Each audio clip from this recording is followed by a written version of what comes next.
Pengertian sistem informasi. Secara umum, informasi adalah hasil dari proses pengelolaan data yang memberikan makna dan nilai bagi penerimanya. Informasi membantu seseorang atau organisasi dalam membuat keputusan yang tepat dan efektif. Menurut Gordon B. Davis, informasi adalah data yang telah diolah menjadi bentuk yang memiliki arti bagi penerimanya dan bermanfaat dalam pengambilan keputusan saat ini atau di masa depan.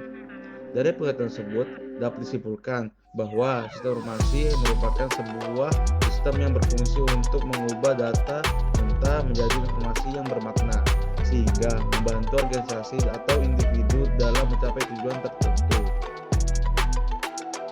Komponen-komponen sistem informasi. 1.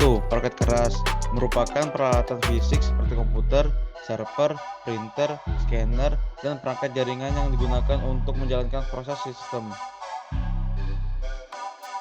Selanjutnya, perangkat lunak, yaitu program dan aplikasi yang berfungsi mengatur, mengontrol, serta mengolah data menjadi informasi. Kemudian data. Data adalah bahan mentah berupa fakta-fakta yang akan diolah menjadi informasi. Tanpa data, informasi tidak akan menghasilkan apapun. Selanjutnya, prosedur. Rangkaian langkah atau aturan yang mengatur bagaimana sistem dijalankan oleh pengguna manusia, termasuk penggunaan sistem seperti operator, analisis sistem, programmer, dan manajer yang memanfaatkan hasil informasi.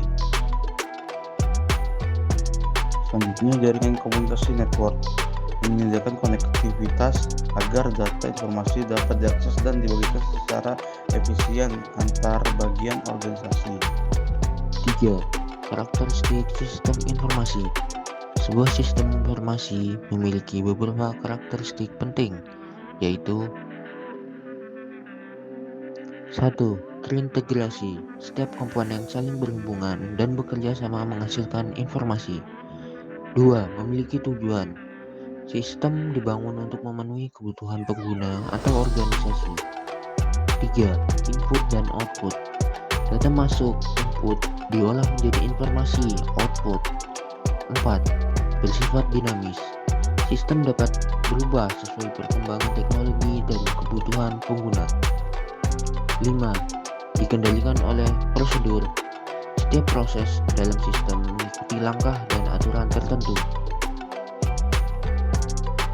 4. Fungsi sistem informasi.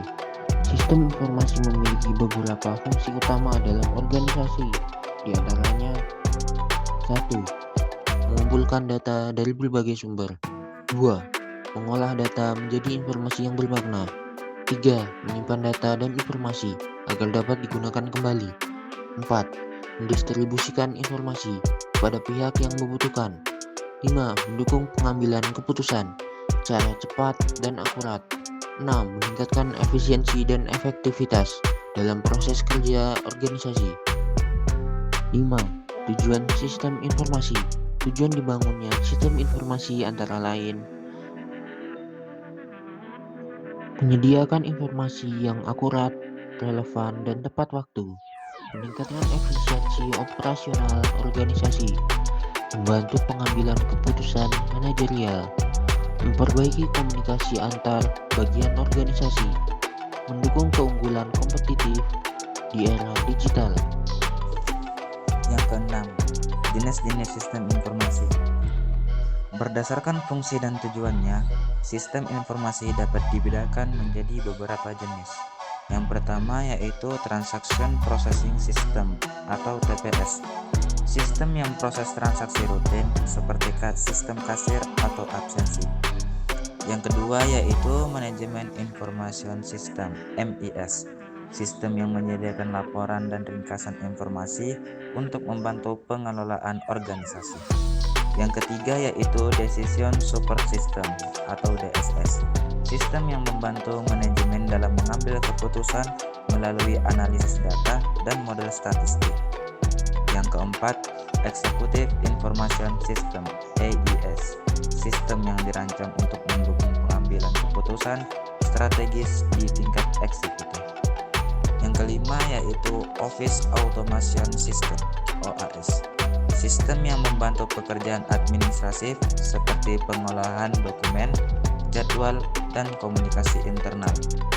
Yang keenam yaitu Expert System, ES, sistem berbasis kecerdasan buatan AI yang meniru cara berpikir seorang ahli dalam memecahkan masalah tertentu. 7. Peran sistem informasi dalam organisasi. Sistem informasi memiliki peran penting dalam berbagai bidang organisasi. Di antaranya yang pertama sebagai alat pendukung pengambilan keputusan, yang kedua sebagai pengendali dan pengawas kegiatan operasional, yang ketiga sebagai sarana komunikasi dan koordinasi antara bagian organisasi. Yang keempat yaitu sebagai dasar evaluasi dan perencanaan masa depan. Dan yang terakhir, sebagai media peningkatan pelayanan terhadap pelanggan atau masyarakat. Dalam konteks modern, sistem informasi juga menjadi fondasi utama digitalisasi organisasi terutama di bidang pendidikan, kesehatan, dan bisnis. 8. Model dasar sistem informasi. Secara sederhana, sistem informasi bekerja mengikuti model berikut. Input menuju proses, dari proses ini menuju ke output, dan yang terakhir dari output menuju ke feedback. Input, data mentah yang dikumpulkan dari berbagai sumber. Proses, pengolahan data menggunakan software atau metode tertentu. Sedangkan output, hasil olahan berupa informasi yang berguna. Dan feedback, yaitu umpan balik yang digunakan untuk memperbaiki dan menyempurnakan sistem. Model ini menunjukkan bahwa sistem informasi bersifat siklik, yaitu berputar dan terus diperbarui sesuai kebutuhan pengguna. 9. Manfaat sistem informasi. Yang pertama yaitu mempercepat proses kerja dan mengurangi biaya operasional. Yang kedua meningkatkan produktivitas dan efisiensi organisasi. Yang ketiga yaitu meningkatkan akurasi dan keandalan data. Yang keempat memudahkan komunikasi internal maupun eksternal. Yang kelima menjadi dasar inovasi dan transformasi digital. Contoh nyata, dalam dunia bisnis, sistem informasi membantu perusahaan memantau stok barang, menganalisis penjualan, dan merencanakan strategi pemasaran dengan lebih tepat. 10. Kesimpulan. Konsep dasar sistem informasi mencakup pemahaman tentang bagaimana suatu sistem bekerja untuk mengubah data menjadi informasi yang berguna bagi penggunanya. Sistem informasi tidak hanya berhubungan dengan komputer atau teknologi, tetapi juga mencakup manusia, prosedur, dan data yang saling berinteraksi. Sistem informasi berperan penting dalam membantu organisasi mencapai efisiensi, efektivitas, dan daya saing di era digital. Oleh karena itu, pemahaman yang baik tentang konsep dasar sistem informasi sangat diperlukan, terutama dalam merancang, mengembangkan, dan mengelola sistem yang sesuai dengan kebutuhan organisasi.